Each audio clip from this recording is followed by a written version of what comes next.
Hello and welcome to this new video. In this video I'll be going to Oxford City to play an 8v8 match. So as you can see, I've got all my clothes ready here, and then what I was planning on doing is taking my GoPro and then wearing a chest mount and then wearing it so I can record my gameplay.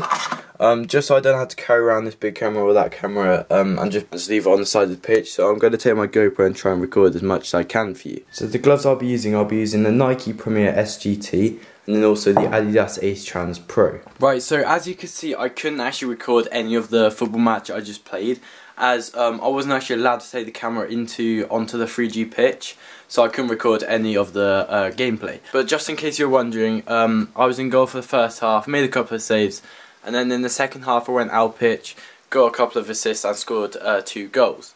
So what I'm doing in here, as you can see, I'm in the store right now, so what I'm going to do is I found this football which I thought I punctured ages ago. It's just I'm going to try and pump it up and see how long it lasts for. So I just need to link up the needle to the air compressor there and then try and pump up the football. Right, so as you can see, I pumped up the football now, and it's actually, I can't hear any air coming out of it, so that's one good sign. But now what I'm going to do is play with it for a bit and then just leave it overnight, see if it lasts and see how long it lasts for. So as you can see, I have the football now, and then I'm just going into the garden where my goal and rebounder is, and yeah, I'll just play around with it a bit, see how it feels. So one problem I always get, and probably most of you out there will have the same problem, is that wherever I play football there's a thorn bush. As you can see, there's one there and then there's also one over there. And probably those 2 bushes combined has probably punctured about 10 of my footballs. So that's why I have stopped kind of playing around here.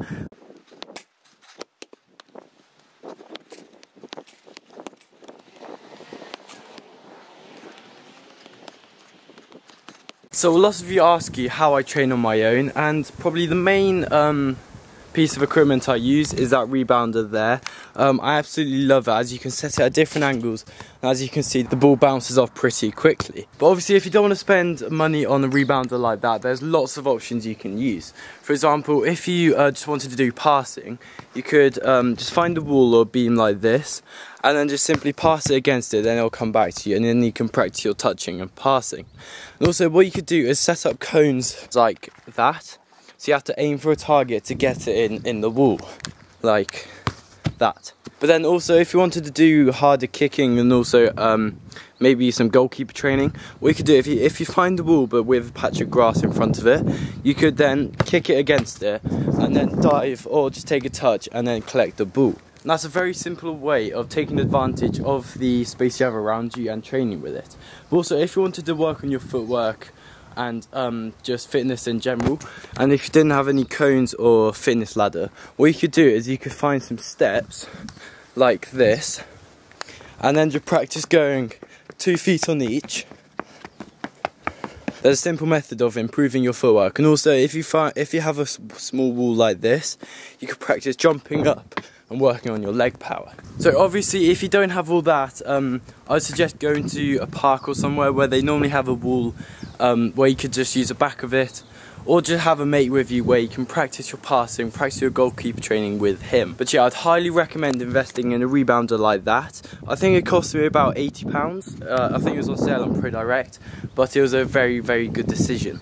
I actually got it probably about 4 or 5 years ago now, so I'm not sure if they're still in stock, but they're a very, very good idea. So once again, that's a Crazy Catch Double Trouble Wild Child.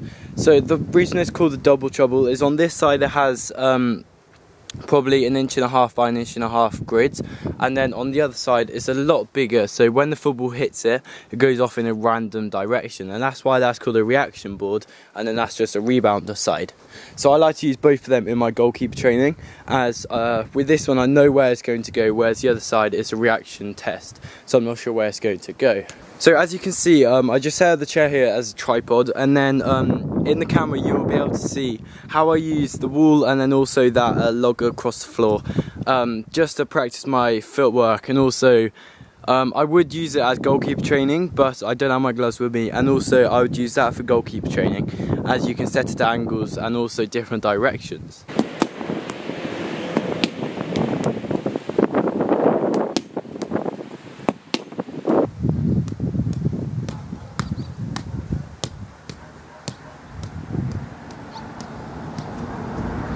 So if you are a goalkeeper, you're probably thinking, well, why is footwork important? I'm a goalkeeper, all I use is my hands. Whereas in the modern game of football, goalkeepers are needed to use their feet a lot more. If you watch any football match, probably a goalkeeper spends more time with the ball at his feet than in his hands. So therefore, that's why you should improve your footwork. So if you got a back pass, you want to know how to scan the pitch and also what to do once you receive the ball.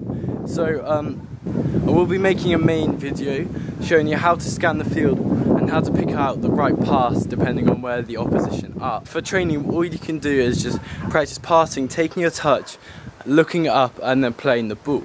So that's why I'd recommend getting some cones, making a target out of them, and then you can practice looking up and then playing the ball between the targets.